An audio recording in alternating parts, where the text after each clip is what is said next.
திருச்சிற்றம்பலம். தாயினும் நல்ல தலைவரென்றடியார் தம்மடி போற்றி இசைப்பார்கள். வாயினும் மனத்தும் மறுவி நின்றகல மாண்பினர் காண்பல வேட நோயிலும் பிணியும் தொழலபால் நீக்கி நுழைத்தரு நூலினர் ஞாலம் கோயிலும் சுனையும் கடலுடன் சூழ்ந்த கோணமாமலை அமர்ந்தாரே.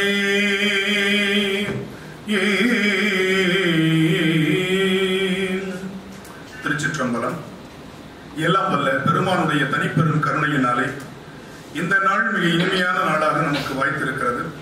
பெருமான் கருணையை நிழலிணைந்தடியை நித்தலும் கைதுடன் வணங்கி மகிழ்ந்து இங்கே வருகை தந்து வாழ்த்தி நமக்கெல்லாம் ஒரு புத்துணர்வை ஏற்படுத்தி தந்திருக்கின்ற யாழ்ப்பாண பல்கலைக்கழகத்தினுடைய மாண்புமை துணைவேந்தர் அவர்களுக்கு இந்த நல்ல நேரத்தில் முதற்கண் வணக்கத்தை தெரிவிப்பதோடு, யாழ்ப்பாண பல்கலைக்கழகத்தின் மேனாள் மாண்புமிகு துணைவேந்தர் இங்கே அமர்ந்து நமக்கெல்லாம் வழிகாட்டி கொண்டிருக்கிறார்கள். அவர்களுக்கும் இந்த காலை பொழுதில் என்னுடைய வணக்கத்தை தெரிவிப்பதோடு, இங்கே வாழ்த்துறை மற்றும் தொடக்க உரையாற்றிய கலாநிதி தி.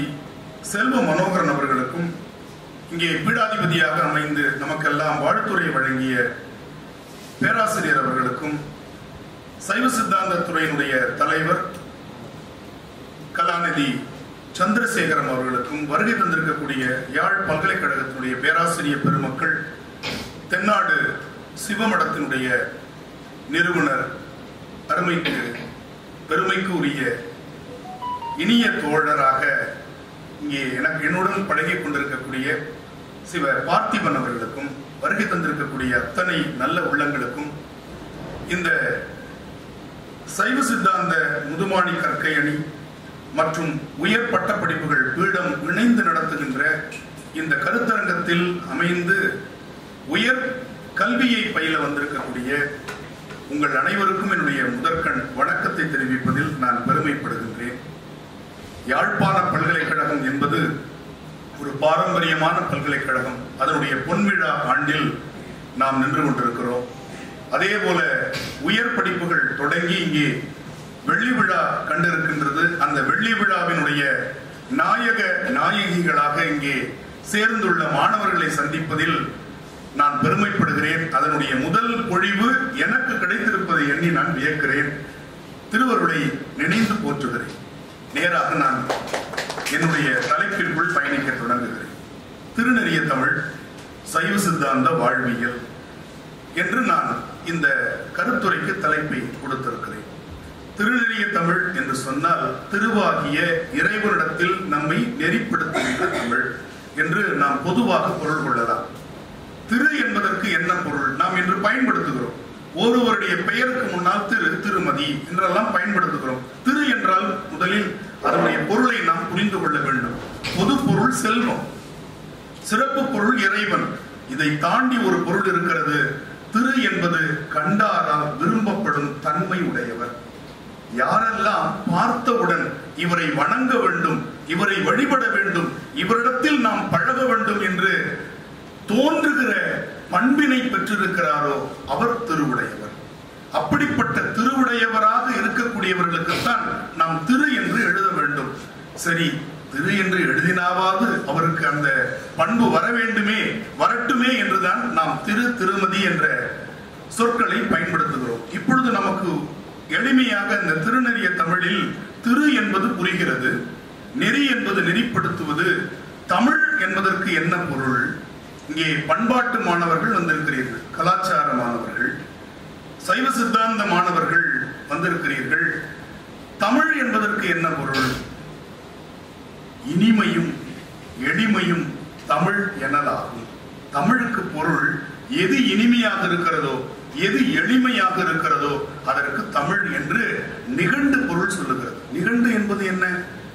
இன்று நாம் அகராதி என்று சொல்கிறோம் அல்லவா, அதற்கு தமிழில் அந்த காலத்தில் பாடல்களாக பொருள் சொன்னார்கள். அதற்கு நிகண்டு என்று பெயர். எனவே தமிழுக்கு என்ன பொருள்?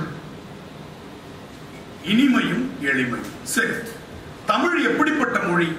இந்த மண்ணில் தோன்றிய அவர் வேறு மதத்தை சார்ந்தவராக இருக்கலாம், அதை பற்றி நமக்கு கவலை இல்லை. அவருடைய கருத்து என்னவாக இருக்கிறது? சேவியர் தனிநாயகம் அடிகள், நீங்கள் கேள்விப்பட்டிருக்கலாம் இந்த பெயரை. உலகத்தினுடைய மொழிகளை அவர் பட்டியலிடுகிறார். கிரேக்கம் தத்துவத்தின் மொழி, இத்தாலி காதலின் மொழி, லத்தீன் சட்டத்தின் மொழி, சமஸ்கிருதம் வேதத்தின் மொழி, இப்படி ஆங்கிலம் வணிக மொழி. இந்த வரிசையில் தமிழ் பக்தியின் மொழி என்று குறிப்பிடுகிறார். உலகத்தில் தமிழ் மொழியை தவிர பக்தியை சொல்வதற்கு வேறு மொழி இல்லை சொன்னவர் சேவியர் தனிநாயகம் அடிகள். தமிழில் 80 விழுக்காடு பக்தி இலக்கியங்கள் நிரம்பியிருக்கின்றன. அந்த பக்தி இலக்கியங்கள் தான் திருநெறிய தமிழ். நமக்கு பக்தி என்பது அந்த சொல் புதிதாக இருக்கலாம். வழிபடு என்பது வழிபாடு என்று நமக்கு காலப்போக்கில் மாறி இருக்கலாம். ஆனால் நம்முடைய பாரம்பரியமான அந்த வழிபாட்டு தமிழ் வழிபாட்டு முறை என்பது இயற்கையை வணங்குவது. அதைத்தான் நாம் பஞ்சபூதங்கள் என்று சொல்லுகிறோம்.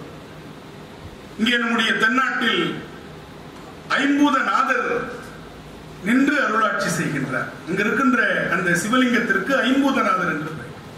இங்கே பஞ்ச ஈஸ்வரங்களை கொண்டு காட்டினார்கள். இங்கே நம்முடைய தொடக்க உரையாற்றிய பேராசிரியர் அவர்கள் அருமையாக குறிப்பிட்டார். இலங்கை மண்ணில் இருந்து திருமுறையை பிரிக்கவே முடியாது. இலங்கை மக்களுக்கு திருமுறை என்பது அவர்களுடைய கண்ணாக வாழ்வியலில் இணைந்திருக்கிறது என்று. உண்மையில் தமிழகத்திலிருந்து வந்த பேராசிரியராக விளங்குகிற நான் இலங்கை மக்களை நோக்கி தலை வணங்கி நன்றியோடு பார்க்கிறேன். எங்கு சென்றாலும் தமிழ், எங்கும் தமிழ், எதிலும் தமிழ் என்பது நாம் அன்றாடம் உண்ணுகின்ற அந்த இனிப்பு ரொட்டியில் கூட தமிழில் பெயர் இருப்பதை நான் பார்க்கிறேன். தமிழகத்தில் கூட அப்படிப்பட்ட பெயர் பலகைகள் அருகி வருகின்ற காலத்தில் இங்கே இலங்கையில் குறிப்பாக நம்முடைய யாழ்ப்பாண தமிழர்கள் அழகான தமிழை பேக்கரி என்பதற்கு வெதுப்பகம் என்று நான் கண்டேன். இப்படியெல்லாம் பார்க்கும் பொழுது எப்படி இந்த மக்களோடு தமிழும் திருமுறையும் இணைந்திருக்கிறது. இவர்களிடத்தில் சென்றால் நாம் திருநெறிய தமிழ், சைவ சித்தாந்தம் என்று பேச போகிறோம் என்னும் பொழுது என்னுடைய கால்கள் நடனமாட தொடங்கிவிட்டன. உடம்பு வியர்க்க தொடங்கிவிட்டது, குளிர் சாதன அறையில் கூட. எனவே நான் சொல்வது உங்களுக்கு புதிதான செய்தி அல்ல, எனக்கு தெரிந்ததை நானே நினைவுபடுத்திக் கொள்வதாக இந்த இடத்தில் நீங்கள் என்னை நினைத்துக் கொள்ள வேண்டும். உங்களுக்கு தெரியாதை நான் சொல்ல வரவில்லை. ஒரு குழந்தை தன்னுடைய தந்தையிடம் ஒரு கருத்தை சொல்லும் பொழுது அந்த கருத்து தெரிந்திருந்தால் கூட தந்தை புதிதாக கேட்பதை போல அந்த குழந்தையை ஊக்கப்படுத்துவார். அப்படி நீங்கள் நினைத்துக் கொள்ளுங்கள். அப்பொழுதுதான் நான் மிக தைரியமாக பேச முடியும். இப்படிப்பட்ட மாண்பமை துணைவேந்தர் அமர்ந்து கேட்கக்கூடிய இந்த அவையில் பொன்விழா கண்டிருக்கக்கூடிய யாழ்ப்பாண பல்கலைக்கழகத்தினுடைய அரங்கில் திருநெறிய தமிழ், இது பன்னிசை தமிழ். இங்கே பண்பாட்டு மாணவர்கள் அமர்ந்திருக்கிறீர்கள். பண் என்ற சொல்லுக்கு என்ன பொருள்? பண்படுத்துவது, முறைப்படுத்துவது, ஒழுங்கு செய்வது என்று பொருள். எனவே தமிழ் இசைக்கு பன்னிசை என்று பெயர். பண் பாடுவதால் வருவது பண்பாடு, பண் பாடுவதால் வருவது பண்பாடு. எனவே நம்முடைய முன்னோர்கள் பண்பாடு என்று சொன்னார்கள். எனவே பன்னிசை என்பது ஒழுங்குபட்ட இசை. ஓசை ஒழுங்குபடும் பொழுது அதற்கு இசை என்று சொன்னார்கள். சாதாரணமாக படிப்பதற்கும் அதை ஒழுங்கோடு வாசிப்பதற்கும் பன்னிசையாக பாடுவதற்கும் சிற்சில வேறுபாடுகள் உண்டு. இப்ப நம்ம ஒரு பாடலை எடுத்துக்கொண்டு பார்க்கிறோம். அந்த பாடல் எப்படி இருக்கிறது? தோடுடைய செவியன் விடையேறி ஓர் தூ வெண் மதிசூடி, இது படிப்பது. இதே பாடலை நாம் சந்த முறையில் தமிழ் கற்றவராக இருந்தால், இலக்கணம் தெரிந்தவராக இருந்தால் எப்படி படிக்க வேண்டும்? தோடுடைய செவியன் விடை ஏறிவோர் தூவன் மதிசூடி. இதுதான் படிக்கிற முறை, இசை பாடலை படிக்கிற முறை.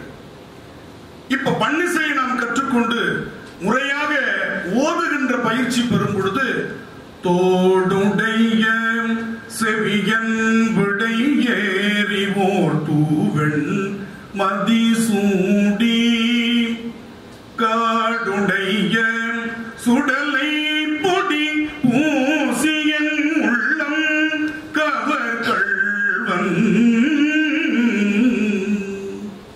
இதுதான் திருநெறிய தமிழ். இந்த திருநெறிய தமிழ் தான் பிற்காலத்தில் பல திரையிசை பாடல்களுக்கு வித்தாக விளங்கியது. மாணவர்கள் அமர்ந்திருக்கிறீர்கள்.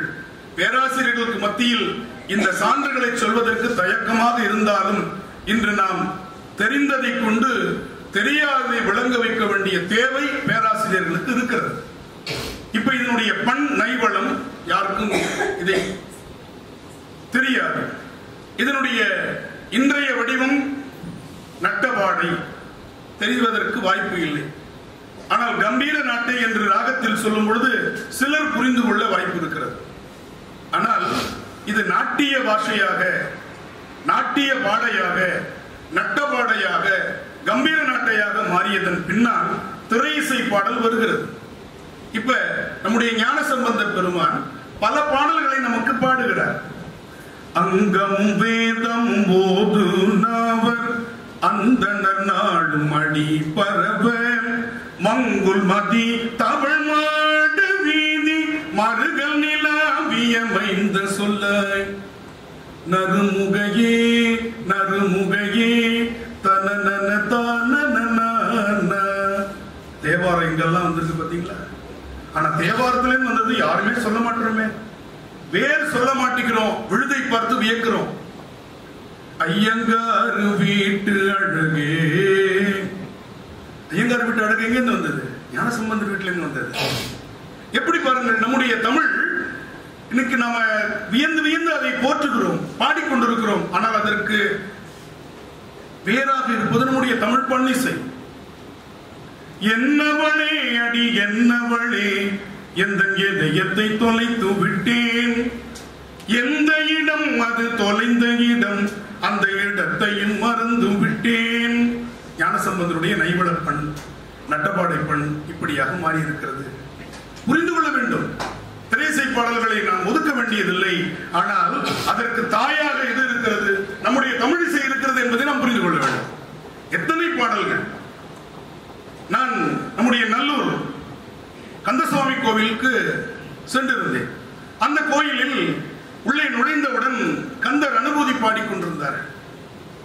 என் தாயும் எனக்கருள் தந்தையும் நீ சிந்தா குலமானவை தீர்த்தனையாள் கந்தா கதிர்வேலவனே உமையாள் மைந்தா குமர மறைநாயகனே. அங்கே முருகப்பெருமானை அழகாக அந்த கந்தர் அனுபூதி பாடல் சொல்லிக் கொண்டிருக்கிறது. பாட்டை கேட்டுக்கொண்டே ஒரு தேனீரகத்தில் நுழைந்தோம். அங்கே ஒரு திரை இசை பாடல். அதிகாலையில் சேவலை எழுப்பி அதை கூவென்று சொல்லுகிறேன். இசையமைப்பாளர் முருகபக்தி உடையவர் என்று நான் புரிந்து கொண்டேன். எப்படி நம்முடைய இசை இருக்கிறது பார்த்தீர்களா? எவ்வளவு நாம் இழந்திருக்கிறோம். பன்னிசை நம்முடைய ஞானசம்பந்தரும் நம்முடைய அருணகிரி பெருமானும் தொடங்கி வைத்த பன்னிசை.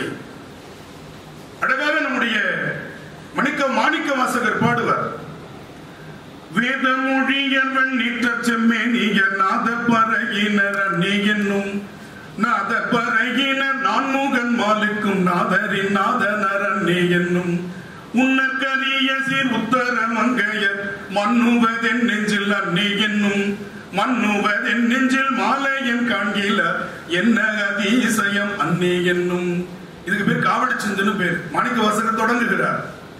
இடையில் வருகிறார் நம்முடைய திரிகுடராசப்ப கவிராயர். என்னுடைய தமிழாசிரியர்கள் என்னிடத்தில் தமிழை கற்பிக்கும் பொழுது இசையோடு கற்பித்தார்கள். ஆனால் தமிழகத்தில் கூட இன்று இசையோடு இசை தெரிந்த, இசை வாசனை தெரிந்த தமிழாசிரியர்கள் கூட இன்று அருகிக் கொண்டிருக்கிறார்கள். முத்தமிழ் என்று பேசுகிறோம் வாய் நிறைய, ஆனால் இயல் தமிழோடு நின்று விடுகிறோம்.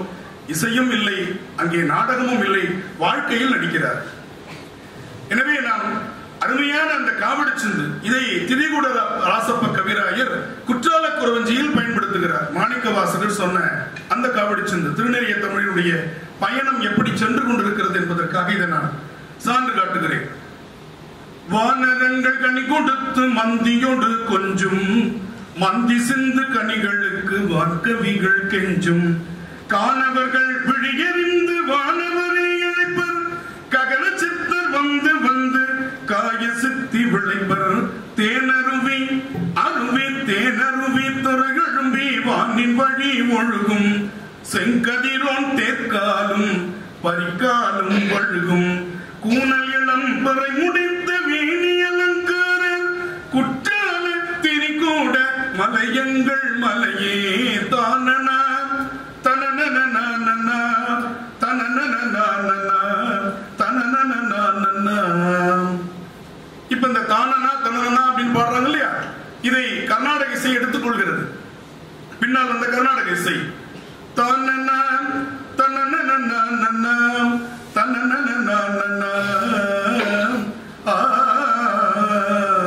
காவடி சென்று ஆனந்த பெருவி ஆயிடுச்சு. கற்பக வல்லினின் பொற்பதங்கள் பிடித்தேன் நற்கதி அருள்வாய் அம்மா.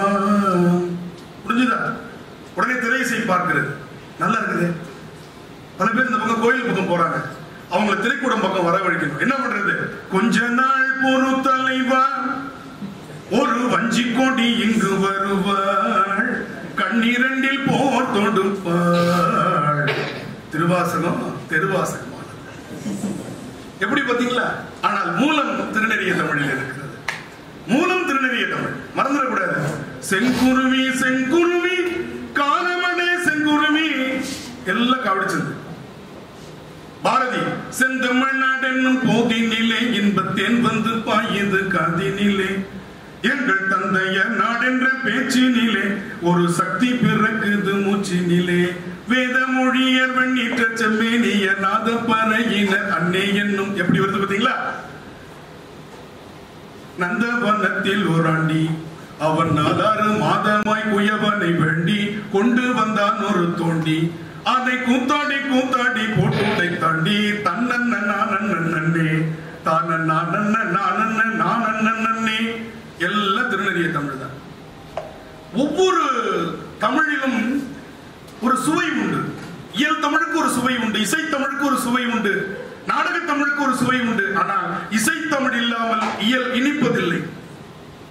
இயல் படிச்சா அறிஞர்னு சொல்லுவோம், புலவர்னு சொல்லுவோம், கலாநிதினு சொல்லுவோம். ஆனால் இசை பாடுபவர்களை அருளாளர் என்று வணங்குவோம். இயல் படித்தவர்களை அறிஞர் என்று சொல்லலாம், கலாநிதி என்று சொல்லலாம், புலவர் என்று சொல்லலாம். ஆனால் ஒரே காலகட்டத்தில் வாழ்ந்த 2 பெருமக்கள், ஒருவர் கீரன், உங்களுக்கு தெரிந்திருக்கலாம், அவரை புலவர் என்று சொல்வோம். அதே காலகட்டத்தில் அதே கதா காலட்சேபம் இசை சொற்பொழிவு செய்தவர் வாரியார் சுவாமிகள். ஆனால் அவரை திருமுருக கிருபானந்த வாரியார் சுவாமிகள் வணங்குகிறோம். கீரன் புலவர் கீரனாக மதிக்கப்படுகிறார், அதில் மாற்று கருத்தில்லை. ஆனால் வாரியாரை வாரியார் என்று யாரும் இதுவரை சொன்னதில்லை. திருமுருக கிருபானந்த வாரியார் சுவாமிகள் என்று வணங்குகிறோம். இசை வணங்க வைக்கிறது. எனவே இசை தமிழ். அதனால்தான் இறைவனை சொல்லும் பொழுது திருநெறிய தமிழ் ஏழிசையாய் இசைப்பயனாய் இன்னமுதாய் என்னுடைய தோழனுமாய் இசையை பாடியதால் நம்பி ஆரூரரை தோழனாக நம்முடைய திருநெறிய தமிழ் பாடியதால் இறைவன் எடுத்துக் கொள்கிறார். மற்ற மொழிகள் நல்ல கவனிக்கணும், மாணவர்களுக்கு சொல்லுகிறேன். மற்ற மொழிகள் இறைவனை பேசிய பொழுது இறைவனே பேசிய மொழி தமிழ் மொழி. மற்ற மொழிகள் இறைவனை பற்றி பேசிய மொழிகள். ஆனால் இறைவனே பேசிய மொழியது தமிழ் மொழி. இதை குமரகுருபரர் குறிப்பிடுகிறார். தமிழ் முன்னே செல்லுகிறது, இறைவன் அதனை துரத்தி கொண்டு பின்னே ஓடுகிறானா. பைந்தமிழ் பின் சென்ற பச்சை பசுங்கொண்டலே முத்துக்குமாரசாமி பிள்ளை தமிழில் குமரகுருபரர் பாடுகிறார். நம்முடைய திருநெறிய தமிழ் எதை செய்யாது இல்லை, எவ்வளவு பெரிய தமிழ் பலம் நம்மிடத்தில் இருக்கிறது. இன்னைக்கு பாலிசென்ட்ரோம் அப்படின்னு ஆங்கிலத்தில் சொல்லுவாங்க. ஒரு வரியை பின்பக்கத்துல இருந்து படிச்சுட்டு வந்தாலும் பொருள் தரணும். ஒரு வரி எழுதுறோம், இப்ப விகடகவி பின்னாடி படிங்க, படிக்கலாம். மௌன விரதம் இன்னைக்கு ஞாயிற்றுக்கிழமை மௌன விரதம் அதெல்லாம் இல்லையே, இல்ல பேசக்கூடாது அப்படின்னு சொல்லியிருக்காங்க. இல்ல இல்ல, விகடகவி பின்னாடில இருந்து படிச்சா விகடகவி. இந்த ஒரு சொல் மட்டும் தான் தமிழ்ல இருக்கா. ஒரு பதிகமே ஞானசம்பந்தர் பாடி இருக்கார். ஒரு பதிகம், அதுக்கு பேர் மாலை மாற்றுன்னு பேரு. மெய்யெழுத்துன்னா தெரியுமா? மெய்யெழுத்து என்னது? பொட்டு வச்ச எழுத்து. குழந்தைங்களுக்கு அப்படித்தானே சொல்லிக் கொடுப்போம். என்ன எழுத்து? பொட்டு வச்ச எழுத்து. அந்த மெய்யெழுத்தே இல்லாமல் ஒரு பதிகம் முழுக்க, அந்த பதிகத்தை பின்னாடில இருந்து படிச்சீங்கன்னா இரண்டாவது வரி வந்துடும், முன்னாடில இருந்து படிச்சா முதல் வரி வந்துடும். அந்த பதிகம் முழுக்க விகடகவின்ற ஒரு சொல் மட்டும் தமிழ் இல்ல. அந்த மாதிரி ஒரு பாடலுக்கு 8 சொற்கள், 11 பாடல். 11 8 எவ்வளவு? நாங்க பண்பாடு சைவ சித்தாந்த மாணவர்கள், கணித மாணவர்கள் இல்ல, நீங்க அவர்கிட்ட தான் கேட்கலாம். அப்படி நீங்க சொல்லக்கூடாது. இது சாதாரண கணக்கு தானே. 88 சொற்கள் அதே மாதிரி அமைச்சிருக்கிறார். அதுவும் ஒரு சொல்ல இல்ல, ஒரு வரியா, ஒரு பாட்டு மட்டும் பாருங்க. யாமா மானியா மாமா யாழி காமா காணாக்கா. என்ன முடிஞ்சது? காண முடியுதா? இந்த கால இருந்து படிச்சுட்டு இரண்டாவது வரி. காணா காமா காழியா மாமா யானி மாமாயா. தொடங்குனது என்னன்னு தொடங்குனேன்? யாமா மானின்னு தொடங்குனேன். இப்படி படிச்சா முதல் வரி, இப்படி படிச்சா. இதுக்கு பேரு மாலை மாற்றுன்னு பேரு தமிழ்ல. இது மாதிரி 11 பாட்டு, 11வது பாட்டை பாடிடுறேன், நேரம் இல்ல. நேரகழமிதயா சழிதா ஏனனியே நனிலாயுழிகா. என்ன முடிஞ்சது? லா யுழிகா. ழீகா முடிஞ்சதா? 2 எழுத்து ஞாபகம் வச்சுக்கோங்க. இப்ப அடுத்த வரி பாருங்க. காழியுளா நினையே நினையே தாழிசைய தமிழா கரணே. நேரகளான்னு ஆரம்பிச்சனா தமிழா கரணே முடியும். இப்படி ஒரு பதிகம். நமக்கு தமிழ்ல ழகரம் இருக்கு பாருங்க, பெரிய பிரச்சனை. வாழைப்பழம் அப்படின்னு சொன்னா வாழைப்பழம் இல்லையா? வாழைப்பழம். இப்ப கொங்கு நாட்டுல இந்த ழா கொஞ்சம் பிரச்சனை. அந்த கொங்கு நாட்டுக்கு இந்த வீடியோ போகாம பார்த்துக்கோங்க. இந்த திருப்பி நாங்க போய் பேசணும் இல்லையா, அப்ப அவங்க கூப்பிட மாட்டாங்க. கொங்கு நாட்டுல இந்த என்ன வாழைப்பழம், இப்படி வாழைப்பழம் அப்படின்னு. அப்படி தெற்க போனோம்னா வாழைப்பழம் அப்படின்னு அருவா மாதிரியே பேசுவோம். வாழைப்பழம் கொஞ்சம் காவாட்ட பழுக்கல. இப்படி தஞ்சாவூர் திருச்சிக்கு வரும் பொழுது நல்ல பழுத்து இருக்கு, வாழைப்பழம் அப்படின்னு. மீதியை சென்னைக்கு ஏற்றுமதி பண்ணிடுவோம், வாயப்பயம். ஏன் பயம் பயப்பயன்னு போச்சு, அதனால அது என்ன பேரு? வாயப்பயம். இப்படிதான் பேசுவாங்க. ஏங்கா கொயால தண்ணி வந்துச்சானு, கொயாலையா? குழந்தை என்ன பண்ணுது அப்படின்னு, குழந்தை. இப்படி பேசுவாங்க. ழா யா. ஞானசம்பந்தர் என்ன பண்றாரு? 2 ழ 2 யா பக்கத்து பக்கத்துல வர மாதிரி ஒரு பாட்டு பாடியிருக்காரு. அத யாழ்முடி பண்ணல வர பாடுறாரு. என்ன பண்ணல? யாழ்முடி பண்ண. யாழ்லயே வாசிக்க முடியாம முறிக்க போயிட்டாரு அந்த இசைக்கலைஞர். அப்படிப்பட்ட பண்ண ழா வேற யா வேற பக்கத்து பக்கத்துல வச்சு நமக்கு சும்மா சொன்னாவே யாவா மாறும். இவர் ழா யா எழில்ங்கிறாரு, பொழில்ங்கிறாரு, குயில்ங்கிறாரு, பயில்ங்கிறாரு. தனியா சொல்லும் போது பிரச்சனை இல்லை. எழில் கொஞ்சம் மூச்செல்லாம் எடுத்துக்கிட்டு அப்புறம் பொழில், அதுக்கப்புறம் தேநீர் சாப்பிட்டு வந்துட்டு குயில், அப்புறம் வடை சாப்பிட்டு பயில் சொன்னா பிரச்சனை இல்லை. வேகமா சொல்லணும், யாழ்மொழியில சொல்லணும், பன்னிசையில சொல்லணும். முடியுமா? இது தமிழ் இசை படித்தால், திருநெறிய தமிழ் படித்தால் நமக்கு வரும். பாருங்க, அதனுடைய கடைசி அடி மட்டும் சொல்றேன். ததவிழ் புன்னை தயங்கு மலச்சிறை வண்டரை எழில் பொழில் குயில் பயில், எழில் பொழில் குயில் பயில், எழில் பொழில் குயில் பயில், எழில் பொழில் குயில் பயில், எழில் பொழில் குயில் பயில் தருமபுரம் பதியே. முடியுமா? சரி, இது முடியும்னா, இது முடியணும்னா இதுக்கு முன்னாடி ஒரு பாட்டு பாடி வச்சிருக்காரு. அந்த பாட்டை பாடணும். என்ன பாட்டு? எல்லாமே ழாலே வரும். ஒழுகலரி தடிகளில் ஒளி உலகு வழிபெருகு வழி என்னையா, முழுதுடலில் எழுமையர்கள் தழுவு முனி குழுவினோடு கழுவு சிவனை, தொழுதுலகில் எழுதுமலம் அழியும் வகை கழுவு முறை கடுமல நகர் படுதல் இதை எழுது மொழி தமிழ் பிறகன் வழிமொழிகள் மொழி தகையவே. எல்லா நகரம் 32 சொற்கள். வேகமா சொல்லணும். செந்தமிழ் நாப்பழக்கம். மூச்சு விடாம சொல்லணும். ஒழுகலரி தடிகளில் உடி உலக வழிபெருக்க வழியன எமழுதுகளில் எழுமையர்கள் தடுப்பு முனை குடிகளுடைய கடுப்பு சிவனை தொடுத்துலகில் இழுக்குமல்ல மணியும் வகை கடுப்பு முறை கடுமல்ல நகர் பழுதலறி எழுதுமொழி தமிழ்வர்கள் வழிமொழிகள் மொழிவன் இப்பயே இருக்குது. இப்படி சொன்னால் இந்த நகரம் பாட முடியும். எனவே பக்தியை மட்டுமல்ல, வழிபாட்டை மட்டுமல்ல, சிவபரம்பொருளை மட்டுமல்ல, தமிழையும் நமக்கு கற்பிக்கின்றன நம்முடைய திருநெறிய தமிழ். நல்ல தமிழை படிச்சீங்கன்னா நல்ல உச்சரிப்பு வரும், நல்ல சிந்தனை வரும். மூச்சு பயிற்சி தேவையில்லை. இன்னைக்கு மூச்சு பயிற்சி பிராணாயாமம் 1 மாதம் அதற்கு ஒரு பயிற்சி பட்டறை. எவ்வளவு ஃபீஸ்? 1 லட்சம் ரூபாய். வேணவே வேணாம். உங்களுக்கு இலவசமா உயர்கல்வி பீடம் இங்கே உங்களுக்கு ஏற்பாடு பண்ணிருக்கு. சரியா? ஒரே ஒரு பாட்டு 5 தடவை சொன்னா அரை மணி நேரம் பிராணாயாமம் பயிற்சி பண்ண மாதிரி. அந்த பாட்டை சொல்லிடுறேன், அதுக்கப்புறம் ரெக்கார்ட்ல போட்டு பார்த்து நீங்க தெரிஞ்சுக்கலாம். சரியா? ஒரே பாட்டு தான். அந்த பாட்டு 5 தடவை சொல்லணும். நடுவுல மூச்சு விட்டுட்டீங்க, முதல்ல இருந்து வரணும். வாய்ப்பாட்டு மாதிரி. எவ்வளவு பிரச்சனை பார்த்தீங்களா? 128 சொல் ஒரே பாட்டு தான். ரொம்ப கொஞ்சம் தான். எத்தனை சொற்கள்? 128 தான். 128 சொல்லு 16 தடவை தான் மூச்சு விடணும். இந்த நேரத்தில் நம்ம 64 தடவை மூச்சு விடுறோம் சாதாரணமா. அப்ப அந்த 64 என்னவா குறைக்கணும்? 16 குறைக்கணும். குறைச்சிட்டோம்னா இதான் பிராணாயாமம். எடுக்கின்ற காற்றினுடைய அளவு அதிகமாக, நிறுத்துகிற நேரம் அளவாக அதிகமா இருக்கணும், விடுகிற காற்று குறைவா இருக்கணும். இதுக்கு பேர் பிராணாயாமத்தினுடைய அடிப்படை. இதுதான் மூச்சு பயிற்சி நம்ம சொல்றோம். காற்றை பிடிக்கும் கலை என்று சொல்கிறார் திருமூலர். காற்றை பிடிக்கும் கணக்கறிவாளருக்கு கூற்றை உதைக்கும் குறியதுவாமை. நல்ல நீண்ட நாள் வாழலாம். இசை படிச்சீங்கன்னா நல்ல நீண்ட நாள் வாழலாம். ஆரோக்கியத்தோடு ரொம்ப முக்கியம். நீண்ட நாள் வாழறது முக்கியம் இல்லை, ஆரோக்கியத்தோடு வாழணும் இல்லையா? அது ரொம்ப முக்கியம் இல்லையா? இசை அப்படி நம்முடைய நுரையீரலை பண்படுத்துகிறது. நுரையீரலை நல்ல விரிஞ்சி சுருங்கி விரிஞ்சி நல்ல இசை படிக்கின்றவர்களுக்கு, பாடுகிறவர்களுக்கு கொரோனா போன்ற தீ நுண்மி வராது. உதாரணம் நல்ல சிவம்.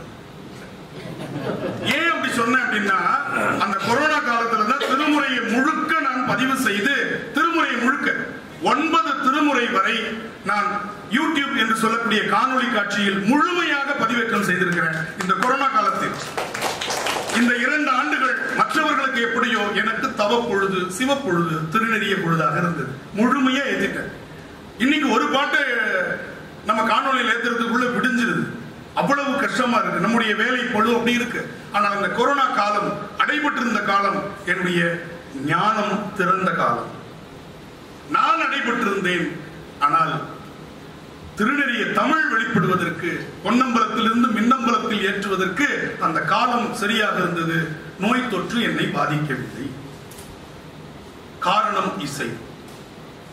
நீண்ட நாள் நல்ல ஆரோக்கியத்தோடு இருக்கலாம்னு சொன்னேன். சரிங்கய்யா, அந்த கதைக்கு வந்துருங்க, இந்த பாட்டை சொல்லாம நீங்க என்னென்னவோ சொல்லிட்டு இருக்கீங்க அப்படின்னு அந்த புள்ள கேட்குது. அதோடைய மைண்ட் வாய்ஸை நம்ம பார்த்தோம்னா, நீங்க அந்த 16 மூச்சு விடணும்னு சொன்ன பாட்டை சொல்லவே இல்லை, கடைசி வரையும் சொல்லலையே. ஏன்னா பேசுறவங்களுக்கு அப்படிதான், அங்கங்க அப்படியே போடுவாங்க, மறந்துடுவாங்க. கவலைப்படாது, முடியறதுக்குள்ள சொல்லிடுறேன். அப்ப அந்த பாட்டு எப்படிப்பட்ட பாட்டு? இப்ப பாத்துக்கோங்க, என்னைக்கலாம் நினைச்சுக்கலாம், உங்க தெரிஞ்ச பாட்டு தான். முத்தை தருபத்தி திருநகையத்தி கிரஜத்தி சரவண முத்தி குருவித்து குருவரையன ஓதும் முக்கட்பரமக்கு சுருதியின் முற்பட்டது கற்பித்திருவுரு 30 கழுதாட திக்கு பரியட்ட பயிரவர் தொக்கு தொகு தொகு தொகு தொகு சித்திரப்பவரிக்கு திரிகடகையன ஓத கொத்து பறைகொட்ட களமிசு குக்கு குகு குக்கு குகு குகு குத்தி புதைபுக்கு பிடியன முது கூகை கொட்புற்றலனக் பற்றவுடனே வெட்டி பலியிட்டு குலகிரி குத்துப்பட ஒத்து புறவன பெருமாளே. 16 தடவை 8 தடவை எடுத்து 8 தடவை விட்ட. இப்படி பாடினால் திருநெறிய தமிழ் நம்மை வாழ வைக்கும். இப்படிப்பட்ட தமிழ் திருஞான சம்பந்தர், திருநாவுக்கரசர், நம்பி ஆரூரர் பாடிய முதல் 7 திருமுறைகளாக 12 திருமுறைகளில் 8ஆம் திருமுறை எலும்பையும் உருக்கும் பாட்டு என்று ரெவரண்ட் ஜி.யு. போப் அவர்களே சொன்னார். ஏன் அவரை சொல்றேன் அப்படின்னா, நம்மவர்களுக்கு நம் பெருமை நமக்கு தெரியாது. Reverend GU. போப் அவர்கள் தமிழக மண்ணுக்கு வந்த நோக்கம் வேறு. ஆனால் அவர் திருக்குறளையும் திருவாசகத்தையும் படிக்கிறார். அவருடைய கடிதங்கள் முழுவதும் திருவாசக மேற்கோளோடு அவருடைய தலைமையகமாக இருந்த வேட்டிகனுக்கு சென்றது. இமைப்பொழுதும் என் நெஞ்சில் நீங்காதான் தாழ்வாழ்க. இப்படித்தான் தன்னுடைய தலைவருக்கு அவர் கடிதம் எழுதினார். நீராய் உருக்கு என் ஆருயிராய் நின்றானே. அப்ப அவர் சொன்ன வாசகம் தி போன் மெல்டிங் சாங், திருவாசகம் எலும்பையும் உருக்கிவிடும் பாட்டு. அது எங்க இருக்கு? நம்முடைய 8ஆம் திருமுறையாக இருக்கு. 9ஆம் திருமுறை திருவிசைப்பா திருப்பல்லாண்டு, 10ஆம் திருமுறை திருமந்திரம். சிவனோடு ஒக்கும் தெய்வம் தேடினும் இல்லை, அவனோடு ஒப்பாரிங்கு யாவரும் இல்லை, புவனம் கடந்தென்று பொன்னொடி மின்னும் தவனச் சடைமுடி தாமரையானே என்று அழகாக திருமந்திரம் சொல்லுகிறது. 11ஆம் திருமுறை 40 தமிழ் சிற்றிலக்கியங்களை கொண்ட ஒரு அருமையான பிரபந்த திரட்டாக தமிழில் 11ஆம் திருமுறை இருக்கிறது. 12ஆம் திருமுறை 63 நாயன்மார்கள், 9 தொகையடியார்கள், 72 வரலாறுகளை கொண்ட சேக்கிழார் பெருமான் அருளி செய்த பெரிய புராணம் என்கின்ற திருத்தொண்டர் புராணமாக இதுதான் 12 திருமுறையினுடைய சுருக்கம். இவை இணைந்ததை திருநெறிய தமிழ் என்று சொல்லுகிறோம். இப்ப அடுத்த தலைப்புக்கு வந்துடலாம். சைவ சித்தாந்தமும் வாழ்வியலும், சைவ சித்தாந்த துறை. இதைத்தான் நீங்க படிக்க போறீங்க. அது ஒரு இனிப்பகத்துக்கு சென்று அந்த இனிப்பினுடைய ஒரு துண்டு சுவைப்பது போல நல்லா இருக்குதே, இதைத்தான் நம்ம படிக்க போறோமா அப்படிங்கிற அளவுக்கு அந்த சாம்பிள் சாப்பிடுறதுன்னு சொல்லுவோம்ல ஆங்கிலத்தில், அது போல இந்த நிகழ்வில் சைவ சித்தாந்தத்தின் ஒரு துளியை நான் உங்களிடத்தில் தெளித்து விட்டு செல்லுகிறேன். அடுத்த முறை உங்களை காணும் வாய்ப்பு இருக்கும் பொழுது அது மிகப்பெரிய சைவ சித்தாந்த மரமாக விளைந்திருப்பதை நான் காண வேண்டும். அதுதான் இந்த முதல் நாளில் உங்களிடத்தில் நான் பொழிவாற்றுவதனுடைய நோக்கமாக கருதுகின்றேன். சைவ சித்தாந்தம் 2 சொற்கள். சைவம் சிவத்தோடு தொடர்புடைய சமயம். சிவம் என்றும் மங்களமாயிருந்து மங்களத்தை தருவது. சைவம் முடிஞ்சிருச்சு. சித்தாந்தம் சித் என்று சொன்னால் அறிவு, பேரறிவு. அறிகின்ற அறிவு அறிவு, உணர்கின்ற அறிவு பேரறிவு. 2 பேர் அறிவியல் படிக்கிறார்கள். ஒருவரை அறிவியல் ஆசிரியர் என்று சொல்லுகிறோம், மற்றொருவரை விஞ்ஞானி என்று சொல்லுகிறோம். ஏன்? இவர் அறிகிறார், அவர் உணர்கிறார். 2 பங்கு ஹைட்ரஜன், 1 பங்கு ஆக்சிஜன், இது இணைந்தால் அதற்கு என்ன பேரு? H2O என்ன? நீர். இதை அறிவியல் ஆசிரியர் நடத்துகிறார். அதே அறிவியலை படித்த விஞ்ஞானி சோதிக்கிறார். அப்ப அதை உணரும் பொழுது அது ஞானமாகிறது. எனவே இறைவனை பற்றி உணர்கிற அறிவு, தன்னை பற்றி உணர்கிற அறிவு, உலகத்தை பற்றி உணர்கிற அறிவுக்கு பேரு சித்தாந்தம். அந்தம் என்றால் முடிவு, முடிந்த முடிவு. சைவ சித்தாந்தத்துக்கு அப்புறம் வேற எந்த முடிவும் நமக்கு இல்லை. முப்பொருள் உண்மை, பதி என்ற இறைவன், பாசம் என்கின்ற உலகம் ஆகிய தலை, பசு என்கின்ற உயிர். இந்த 3 பத்தி தான் சைவ சித்தாந்தம் சொல்லிக் கொடுக்க போறாங்க. ரொம்ப எளிமை. 36 தத்துவங்கள். நம்ம உடம்புல 24 தத்துவம் இருக்கு. மெய், வாய், கண், மூக்கு, செவி. இது உயிருக்கு அறிவிக்குது. இப்ப இவங்க என்ன அரக்கு கலரில் உடை உடுத்திருக்கிறார்கள். கண் பார்த்து உயிருக்கு சொல்லுகிறது. அதனால அது அறிகருவின்னு பேர். ஞானேந்திரியம். நல்ல வாசனை மூக்கு அறிவிக்கிறது. இந்த கருவிகள் எல்லாம் உயிர் இருந்தால்தான் அறிவிக்கும். கருவிகள் மட்டும் அறிவிக்காது. உயிர் இந்த கருவிகள் வாயிலாக தனக்கு வேண்டியதை பெற்றுக் கொள்ளுகிறது. எப்படி ஒரு மின்சாரம் மின்சாதனத்தில் இங்கே குளிர் சாதனத்தில் செல்லும் பொழுது குளிராக, இங்கே கணிப்பொறியில் செல்லும் பொழுது கணிப்பொறியாக, வெப்ப சாதனத்தில் செல்லும் பொழுது வெப்பமாக வெளிப்படுகிறதோ அதுபோல் உயிர் கண் வழியாக பார்க்கிறது, காது வழியாக கேட்கிறது, மூக்கு வழியாக நுகருகிறது, வாய் வழியாக சுவைக்கிறது, பேசுகிறது. இப்படி உயிருக்கு அறிவிக்கின்ற கருவிகளுக்கு அரிய கருவி ஞானேந்திரியம் என்று சொன்னார். தமிழ்ல புரிஞ்சுக்கொண்டு எளிமையா இருக்கும். உயிரிடம் இருந்து கட்டளைகளை பெற்று செயல்படுத்தக்கூடிய கருவிகள் செயல் கருவிகள் என்று சொன்னார்கள். கை, காலு, வாய், பேசுகின்ற வாய்.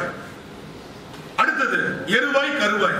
நம்முடைய கழிவு நீக்க மண்டலம், இனப்பெருக்க மண்டலம். ஆக மொத்தம் 10. 36 தத்துவத்துல 10 முடிஞ்சிருச்சு.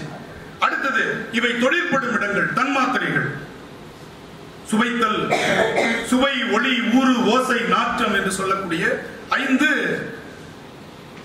தன்மாத்திரைகள். அடுத்து இவை செயல்படும் இடங்கள், பஞ்சபூதத்தினுடைய கலவையால் இந்த உலகம் இருக்கிறது. எனவே நிலம், நீர், தீ, காற்று, வான் என்று சொல்லக்கூடிய ஐம்பூதங்கள். அடுத்தது 4 அந்த கரணங்கள்: மனம், புத்தி, சித்தம், அகங்காரம். மனம் பற்றுகிற தன்மையுடையது. இந்த மலரை பார்த்தவுடன், இந்த நிகழ்வு முடிஞ்சவொடனே இதுல இருந்து ஒரு மலரை எடுக்கணும்னு நினைக்கிறோம், செயல்படுத்துறோமோ இல்லையோ, பற்றுது. மனம் பற்றுகிறது. மனம் பற்றுகிற தன்மை உடையது. புத்தி நம்ம எடுக்கிறத யாராவது பார்த்துட்டா என்ன பண்றது? சிந்திக்கும். புத்தி தீர்மானிக்கும். எந்த மலர் நமக்கு வேண்டும் என்று தீர்மானிப்பது புத்தி. சித்தம் சிந்திக்கிறது, எடுக்கலாமா வேணாமா. அகங்காரம் முடிவு எடுக்கிறது, எடுக்குது, பாத்துக்கோ, நம்ம சந்திரசேகரன் தானே சொல்லிக்கலாம் அப்படின்னு முடிவெடுக்குது பாருங்க. அதுக்கு பேர் அகங்காரம் பேர்.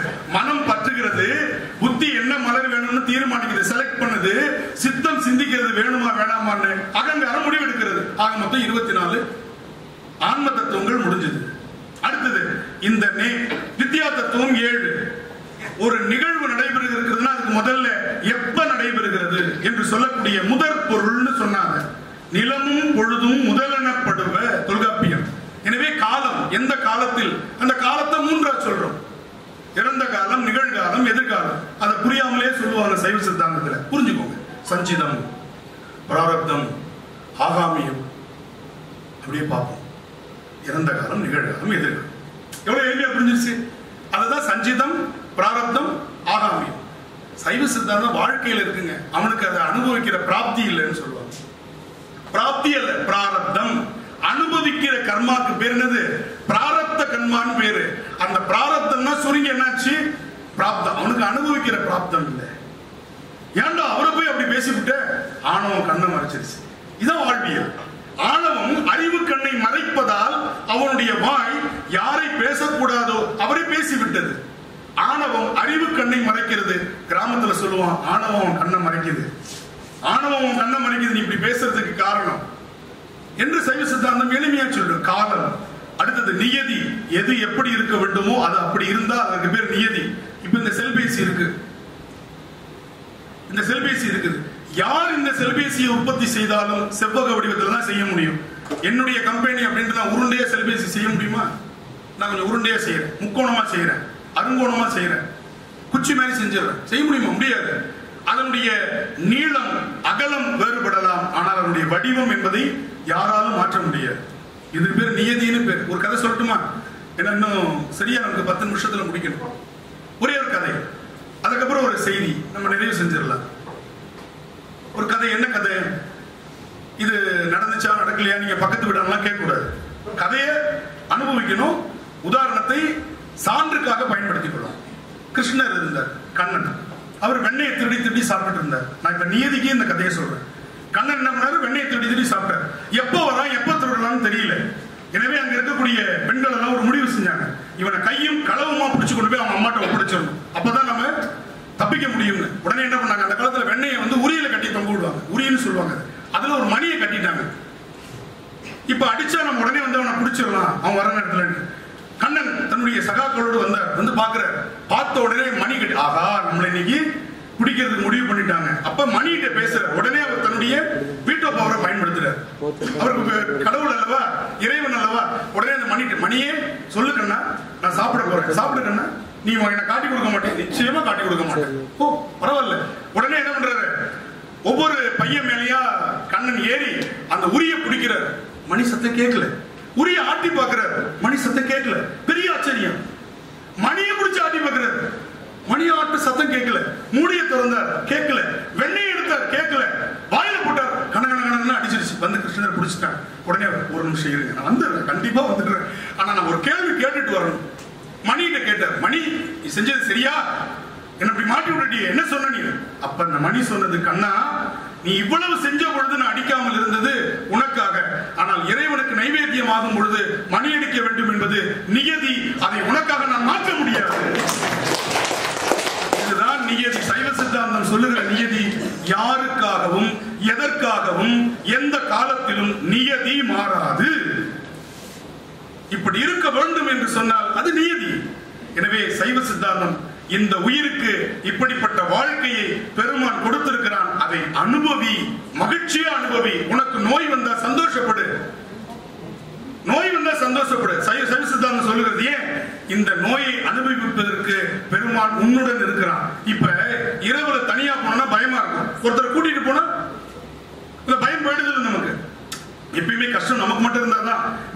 கஷ்டம் தான் பிரச்சனை இல்லை. எங்க தமிழகத்துல ஒரு மாதிரி இலங்கையில் எப்படின்னு தெரியல. எங்க வீட்டுல மின்சாரம் போச்சுன்னா நாங்க பக்கத்து வீட்டுல இருக்கான்னு பார்ப்போம். அங்கேயும் போச்சுன்னா அப்பாடா முடிஞ்சு போச்சா. இதான் சைவ சித்தாந்தம். சைவ சித்தாந்தம் என்ன சொல்லுது?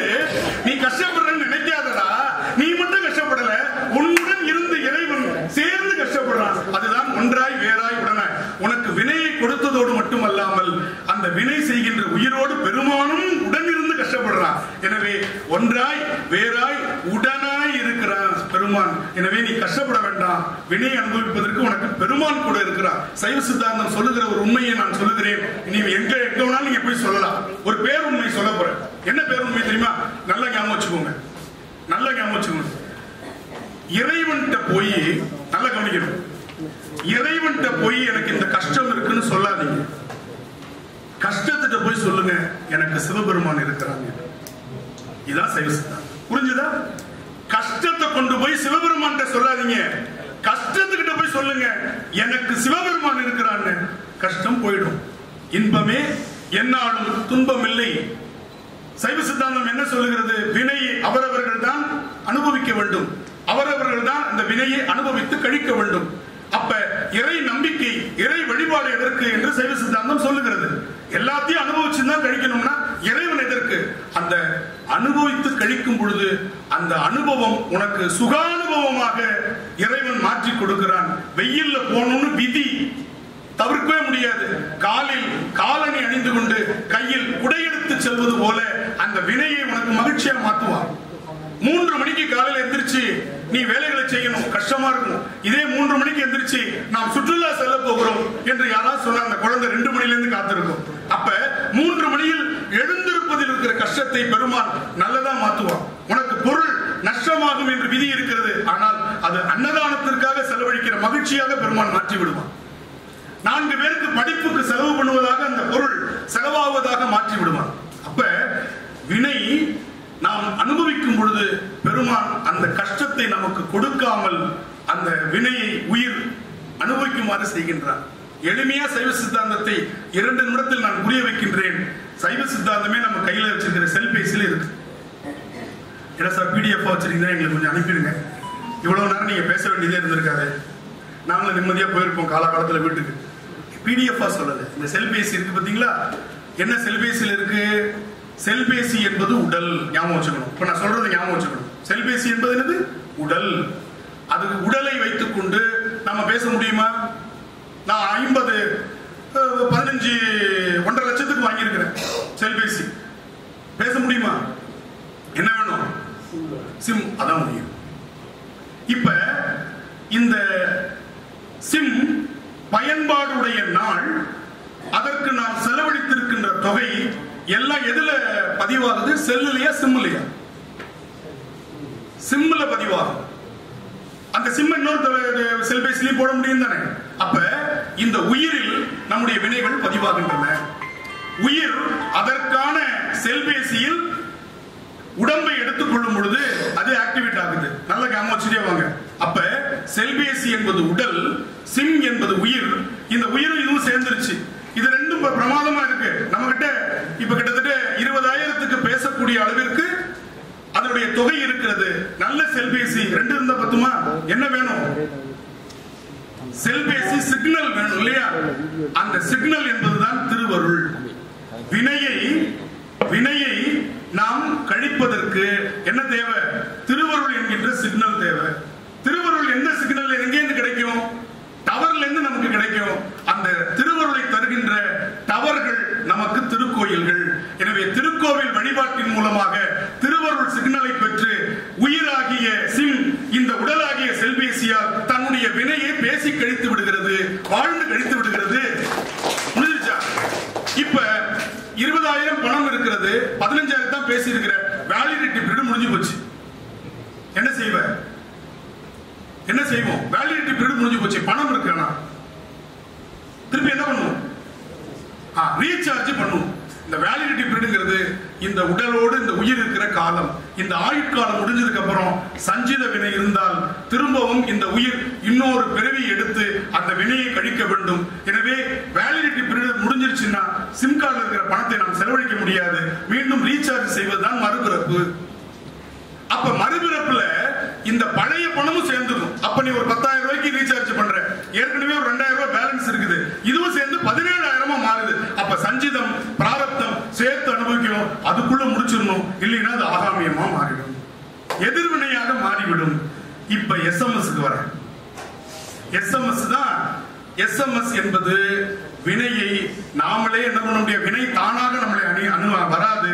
யாரோ ஒருவன் நமக்கு குறுஞ்செய்தியை அனுப்ப வேண்டும். அந்த குறுஞ்செய்தி என்பது வினை, அதை பெருமான் இந்த உயிருக்கு அனுப்புகிறான். அதுல இருந்து தப்பிக்க முடியுமா? முடியாது. நீ எங்க செல்போனை ஆஃப் பண்ணி வச்சிருந்தாலும் தப்பிக்க முடியாது. ஏன்? ஆன் பண்ணவனே அந்த வினை வந்து சேர்ந்து விடும். எனவே பெருமான் உனக்கு நீ செய்த வினையை உனக்கு கொடுக்கிறான் என்று சொன்னால் நீ தப்பிக்கவே முடியாது, அதை நீ தான் அனுபவிக்க வேண்டும். எனவே இறைவன் எப்படி இருக்கிறான்? முன்னை பழம்பொருட்கு முன்னை பழம்பொருளாய் பின்னை புதுமைக்கும் பேர்த்துமா பெற்றியனாய். அதுதான் மணிவாசகர் சொன்னார் திருவம்பாவையில. இறைவன் பழமைக்கு பழமையான சைவ சித்தாந்தம். இந்த இன்று நாம் பயன்படுத்துகின்ற செல்பேசியிலும் சைவ சித்தாந்தம், நாம் தினமும் உண்ணுகிற உணவில் சைவ சித்தாந்தம் இருக்கிறது. இலை என்பது உடல், நல்லா ஞாபகம். இலை என்பது உடல், சோறு உயிர். இந்த சோரோட முதல்ல சேர்றது என்னது? குழம்பு. அதுல என்ன இருக்குது? காய் இருக்குதா? அந்த காய்க்கு குழுவுக்குறியில் ஒரு சொல் உண்டு, தான் என்று பெயர். ஐயாக்கு தெரியும். காய்க்கு என்ன பேரு? தான். தான் எங்க இருக்கோ அதுக்கு பேர் என்னது? ஆணவம். உயிரோட சேர்றது முதல்ல என்னது? குழம்பு. குழம்புல இருக்கிறது தான். தான் உயிரோட சேரும் பொழுது அந்த வெள்ளை விளையர்ந்து இருக்கிற அந்த உயிர் கரைப்படுகிறது. ஆணவம் சேரும் பொழுது உயிர் கரைப்படுகிறது. அடுத்தது ஆணவம். அந்த ஆணவம் சரியாகணும் அப்படின்னா அதுல மிளகு ஜீரகம் சேர்ந்த நல்வினையை நம்ம சேர்க்கிறோம். ரெண்டாவது நல்வினை தீவினை. மிளகு ஜீரகம் நல்வினை, உப்பு புளி மிளகா தீவினை, ரெண்டு சேர்ந்துருச்சா? அடுத்தது பாயாசம் கொடுக்குறாங்க, அதுதான் இறைவன் கொடுக்கிற போகம். உயிர் இந்த வினையை அனுபவிக்கும் போது மகிழ்ச்சியை அனுபவிக்குது. கடைசியா என்ன போட்டுப்போம்? தயிர், மோர் சேர்த்துக் கொள்வோம். இது முக்தி. எல்லாம் முடிஞ்சதுக்கு அப்புறம், சாப்பிட்டு முடிச்சதுக்கு அப்புறம் உடல் தூக்கி வீசப்படுகிறது, இலை தூக்கி வீசப்படுவது போல. சாப்பிட்டு முடிக்கிற வரையும் இலை கிழியாம பார்த்துக்கணும். தமிழ்நாட்டில் ரசம் போடும் போது இலை கிழிஞ்சா எவ்வளவு கஷ்டம் எனக்கு தான் தெரியும். இங்க அந்த பிரச்சனையே இல்லை. இலை எப்படி கிழிஞ்சாலும் சாப்பிட்டுடலாம். ஆனா ரசம் போடும் போது கிழிஞ்சிருச்சுன்னு வச்சுக்கோங்க, முன்ன ஓடும் பின்ன ஓடும் இல்லையா? என்ன பண்ண முடியும்? நீங்க ஒண்ணுமே பண்ண முடியும். அது மாதிரி இந்த உயிர் இந்த வினையை அனுபவிக்கிற வரையும் உடம்ப நல்லா பார்த்துக்கணும். உடம்பார் அழியின் உயிரார் அழிவர், திடம்பட மெய்ஞானம் சேரவும் மாட்டார். உடம்பை வளர்க்கும் உபாயம் அறிந்தே உடம்பை வளர்த்தேன் உயிர் வளர்த்தேனே. அப்ப உயிர் வினையை கழிக்கிற வரையும் உடம்ப நல்லா பார்த்துக்கோ. ஒரு கப்புல டீ குடுக்குறாங்க, டீ குடிக்கிற வரையும் அந்த கப்பு நல்லா இருக்கும். ஓட்டையா இருந்தா என்ன ஆகும்? டீயும் ஊத்த முடியாது, கப்பையும் தூக்கி எறிய முடியாது, குடிக்கவும் முடியாது, மேல சுட்டிட்டு இருக்கும், கையை அழுத்தி எவ்வளவு படாத பாடுபடுவோம். அது போலதான் நோய் வந்தால் இந்த உடம்பு உயிர் வினை அனுபவிக்கும் பொழுது கூடுதலாக படாத பாடுபடுகிறது. எனவே இந்த உடம்பை பாதுகாக்கணும். எதற்காக? வினையை மகிழ்ச்சியோடு கழிப்பதற்காக. இந்த சைவ சித்தாந்தம் வாழ்வியலோடு இணைந்து சொல்லுகிறது. இங்கே எவ்வளவு நேரம் நான் பேசணும் அப்படின்னு அவர் சொன்னார், சந்திரசேகரன் சொன்னார், எவ்வளவு நேரம்னா நீங்க பேசலாம், ஆனா நாங்க நிகழ்ச்சி 12:40 முடிச்சிருவோம். அப்ப என்ன அர்த்தம்? இல்லையா? என்ன அர்த்தம்? நீங்க பேசிட்டு போங்க, ஏர்போர்ட் வரையும் பேசுங்க, உங்களை யாரும் வேணும். ஆனா இந்த நிகழ்ச்சி 12:40 முடிச்சிருவோம். அடுத்து ஒரு கூட்டத்தில் ஒருத்தர் தான் பேசிட்டு இருந்தார். 1/2 மணி நேரம் பேச சொன்னாங்க. 1/2 மணி நேரம் முடிஞ்சது, 3/4 மணி நேரம் முடிஞ்சது, 40 நிமிஷம் முடிஞ்சது. நான் அப்புறம் 3/4 மணி நேரம், 50 நிமிஷம், 1 மணி நேரம். முடிக்கிற மாதிரி தெரியல. முடிக்கிற மாதிரி வராது, திருப்பி ஆரம்பிக்கிறார். முடிக்கிற மாதிரி வராது, திருப்பி ஆரம்பிக்கிறார். பார்த்துக்கிட்டே இருந்த ஒருத்தர், நம்ம பார்த்திபன் மாதிரி ஒருத்தர், நேர ஒரு அருவாள் எடுத்துட்டு வந்துட்டார். பெரிய அருவா எடுத்துட்டு வந்து பேசுறவருக்கு முன்னாடி தீட்ட ஆரம்பிச்சார். பேசுறவருக்கு வேர்த்து விழுந்துருச்சு. நான் முடிச்சிடுறேன். அவர் சொன்னார், நீங்க பேசுங்க, நீங்க எவ்வளவு நாள் பேசுங்க, உங்களுக்கு இது இல்லை, உங்களை ஏற்பாடு பண்ணி கூட்டிட்டு வந்தாலும் அந்த நிலைமை என்னுடைய அருமை மாணவர் சந்திரசேகரத்துக்கு வரக்கூடாது என்று